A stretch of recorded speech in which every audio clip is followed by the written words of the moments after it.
sustainable sites. All right, the first series of credits. For the benefit of both the folks in distance headland and here in the class, I have, consider this a Cliff Notes version. This is a PDF that you can print off from USGBC's website, and it's just for new construction. It is not this, okay? It's not a substitute for this, but it's more like a Cliff Notes version or a handy reference guide that gives you the intents and the requirements in you know, and not much else. This gives you detail about strategies and you know, answers a lot of questions. This is just the stuff, but it's pretty handy to keep at your desk. You know, as a study guide. Also handy, you know, if you just need to quick refresh your memory on what different points are, right? You can print this off for free from USGBC's website if you want, and it's just called LEED 2009 for new construction major renovations. It's just a PDF. You can find it on the website. If you can't find it, let me know. I'll walk you through. Maybe here, once I get done, I'll walk you through where to get this on their website. Okay, we should have some time at the end of the class for that.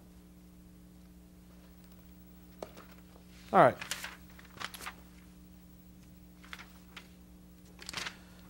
Wait a minute, did I skip?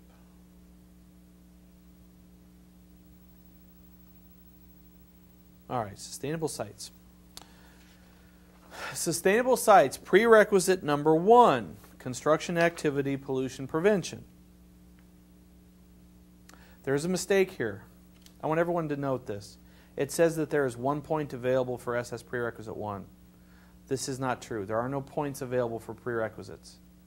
Right? On the handout for this, it should not say 1 point. Okay? Is everyone clear on that? This is a prerequisite. It's not available for points. So please change that when you look at these notes. Okay? All right. Our intent to reduce pollution from construction activities by controlling soil erosion, waterway sedimentation, and airborne dust generation. That is the intent. Testable material. But does it say how you do that? No. No, it doesn't. It says there's our intent. We're trying to control dust, dirt, pollution, that type of thing. The requirements. Now, here's the stuff, the how, the what that we've got to do. Create and implement an erosion and sedimentation control plan that will describe prevention of loss of soil by stormwater runoff, storm sewer, streams, and prevent dust and particulate matter from entering the atmosphere. Okay. How do we do that?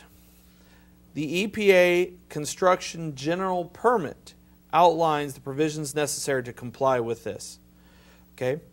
The 2003 EPA Construction General Permit. That would be a reference. LEED doesn't tell you how to do this. It references an EPA document that does. Or it says, comply with local standards or codes, whichever is more stringent. The plan must describe measures implemented to accomplish these objectives, to prevent pollution of air and dust, pollution of air with dust and particulate, to prevent sedimentation of storm sewers and streams, prevent loss of topsoil. First off, is this a big deal for a contractor? Nate, what do you think? Big deal? What you got? Yeah, I think so. Is it a big deal? Okay, it's important. Is it above and beyond what a contractor would normally do, though? No. No, it's not. The SWIP plan, Stormwater Pollution Prevention Plan, right? Every location in the United States is going to have this as a requirement anyway. This is important, don't get me wrong, right? And because it's a prerequisite, it has to be done. Strategies that you might use to do this: temporary or permanent seeding, mulching, earth dikes, silt fencing. That's usually normally done. Sediment traps, sediment basins. Most, you're going to see this anyway. What's different here? What is the lead factor, if you will? What adds to our work for a contractor?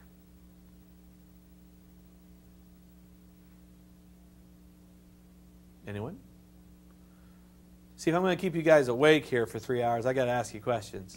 Yes, So Nate, go added ahead. paperwork because you have to file it with the green building. Aha, there we go. The added paperwork part. Well, and it's also the proof. Okay? You're going to get a permit. You're going to get the construction permit and the stormwater pollution prevention plan anyway.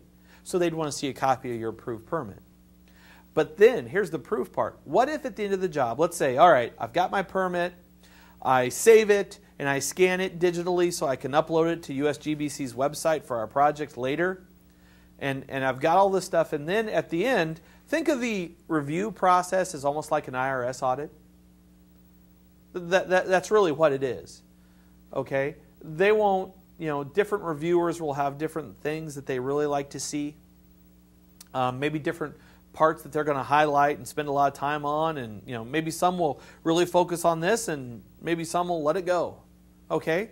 But the important thing is for a contractor, and this is kind of the general contractor is probably going to be responsible for the bulk of the documentation on this. At the end of the project, let's say they ask you and they say, hey, show me some pictures of these strategies that you were using. Now what do? Well, use your mic. Said hopefully you had pictures. Exactly. What if you did it all perfectly? You document, you did all, you didn't let one dust drop go down the storm sewer. But what if you didn't prove that you did it? What if you did nothing to take pictures along the way? Are you going to be able to go back and do that? Yeah, it's gone. I mean, that moment in time is gone. Okay? And that's what I want everyone to focus on. It's not like this is like an unreasonable requirement. It's not. It's not like you're not going to be doing this anyway, because you probably will be. The difference comes from, okay, now I've got to prove to a third-party reviewer that's never been to my job site, doesn't know me, doesn't know us, and now they're asking for a little bit extra proof, a little bit of pictures. Do it in process. And not just for this prerequisite, for all of these. Documentation, digital cameras are your friend. Here. Oops. Okay. What do we have to do? What's the stuff? And remember, I said that this is a prerequisite, so that one-point business should not be on here. Monitor the site contractor's work, especially the site contractor. Okay?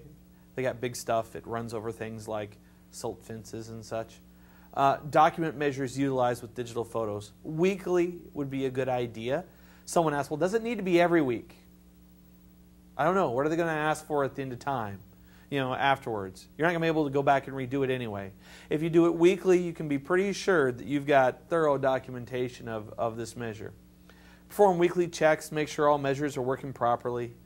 And someone asked, well, what if your silt fence is run over by a site contractor?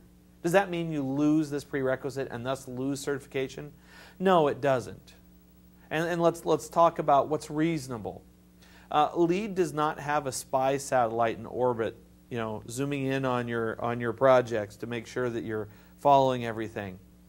That's not it at all.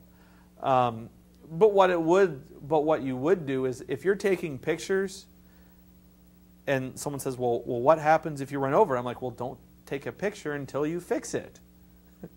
But if you're giving them weekly pictures, it would prove to someone else that, hey, even if it was damaged, they've gotten it back. They've fixed it in a timely manner. They were reasonable about their stormwater pollution prevention plan. Okay? That's the level of reasonableness on here. All right? Any questions on that? So this first prerequisite, not that big of a deal but it does require extra documentation. Okay, now let's get to